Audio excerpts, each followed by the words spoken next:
Namaskar friends. The new oil of the 21st century are critical minerals: lithium, cobalt, graphite, rare earths. They are foundational to strategically important industries: electronics, electric vehicles, solar energy and robotics, from electric cars and smartphones to missiles and satellites. These minerals are not just economic assets, they are national security imperatives, and countries are scrambling to control them. China, the US, the EU, India, Russia. Much like semiconductors, critical minerals have increasingly become geopolitical tools. The US restricted the export of advanced chips to China. In response, China imposed export curbs on key critical minerals, particularly rare earth magnets used in electric vehicles and high-performance electronics. China's stronghold over the entire mining, refining and processing value chain appears to have given it the economic leverage needed to push a temporary deal through with the United States. I am Tilak Devasher and you are watching The Great Game Reloaded.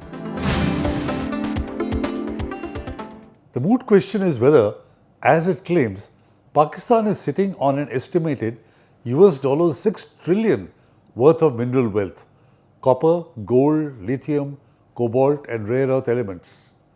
That under the mountains of Pakistan lies great untapped treasure troves that could make Pakistan rich, changing global supply chains.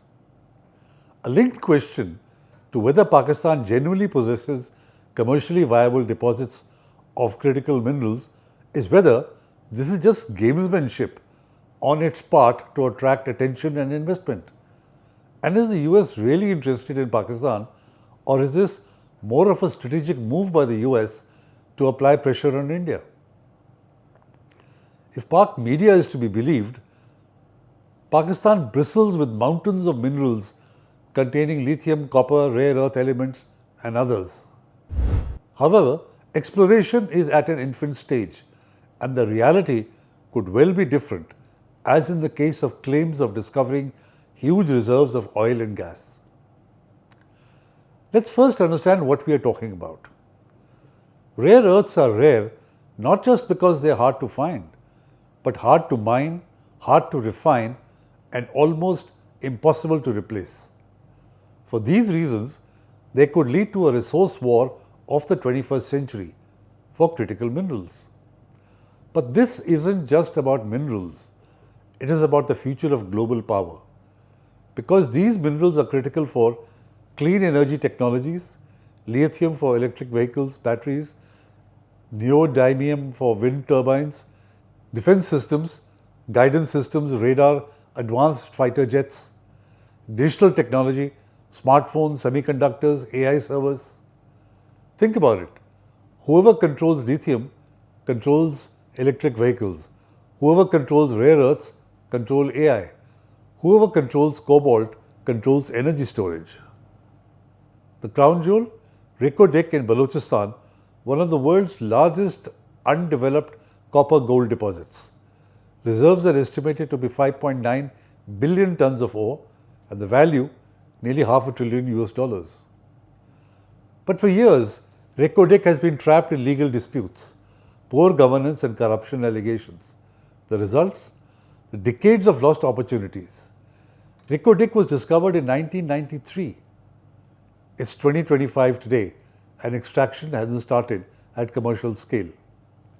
Recently, a Canadian company, Barrick Gold, revived the project. And they're just copper and gold. Geological surveys show rare earth potential in the Hazara region of Khyber Pakhtunkhwa, Chagai district of Balochistan, and Nagar Parkar in Sindh. The problem? Much of it remains untouched, largely because of conflict and corruption.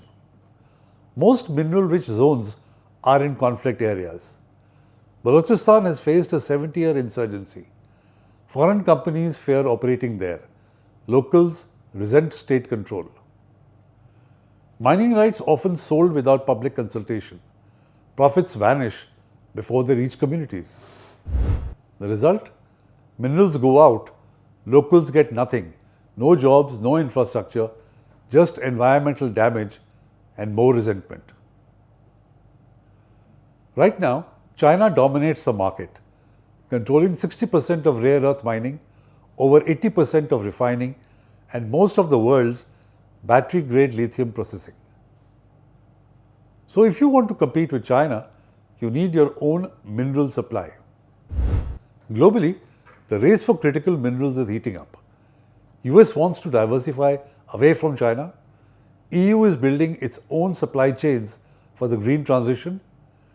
India is mapping rare earth deposits aggressively and putting together an incentivization scheme to ramp up mining activities. Russia is expanding Arctic mining.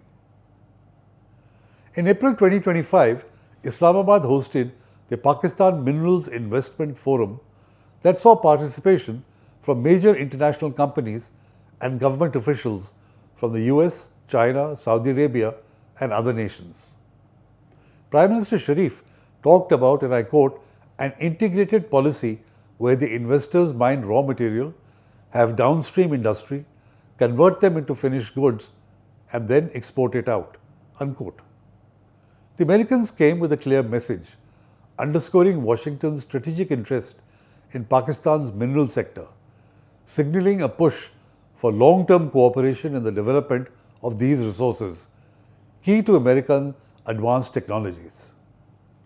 Eric Mayer from the US Department of State said, and I quote, President Trump has made it clear that securing diverse and reliable sources of these materials is a strategic priority. Pakistan's vast mineral potential, if responsibly and transparently developed, can benefit both our countries. Unquote. During his meeting with Army Chief Asim Munir, Mr. Mayer emphasized that, and I quote, collaboration in mineral development with Pakistan is a core area of mutual interest, unquote, according to a statement from the military mouthpiece Inter-Services Public Relations. US Secretary of State Mark Rubio reiterated US interest in Pakistan's mineral resources and the potential for expanded cooperation in an April phone call to his Pakistani counterpart, Ishaq Dar. In this context, it is interesting that on 11th August 2025, the US designated the Balochistan Liberation Army and its alias, the Majid Brigade, as foreign terrorist organization. This could well be a signal to Pakistan about the willingness of the US to accommodate its concerns as a quid pro quo to facilitate US interests in Balochistan for mining of rare earths. Pakistan would be aware that the US would offer it tech transfer, sustainable mining practices, and security partnerships. But here's the thing, China already has a head start. It is Pakistan's biggest mining partner. Under CPEC, Beijing has secured rights in Sandak and Reko-Dik, plus access to Gwadar port. Pakistan calls this investment. Critics call it neo-colonial extraction. The dilemma for Pakistan is that if it leans too far towards Washington, it would risk upsetting Beijing, its all-weather friend.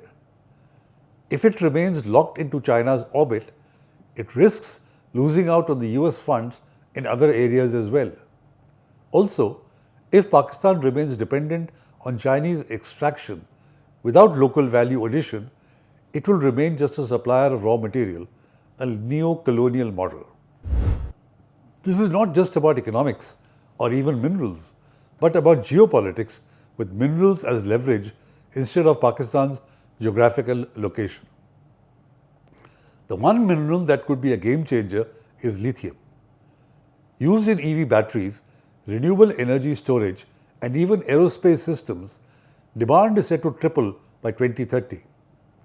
Pakistan's lithium zones are believed to be in Balochistan, Khyber Pakhtunkhwa, and Gilgit-Baltistan. However, lithium extraction is water intensive and environmentally risky. Without safeguards, it could devastate fragile ecosystems. Another red flag for Pakistan is that mining is not just about digging rocks. It needs credible geological surveys, transparent licensing, refining capacity so as not to just export raw ore, security guarantees for investors, local benefit sharing mechanisms. Right now, Pakistan scores low on all counts. The mining sector contributes only 3.2% to GDP and 0.1% to global exports. Without governance reform, the resource curse will swallow any mineral boom. For the future of this sector, what should be observed is whether or not Pakistan 1. Updates surveys, that is, publishes credible peer-reviewed geological data. 2. Secures potential mineral regions, especially Balochistan. Replace military-only control with genuine local partnerships. 3.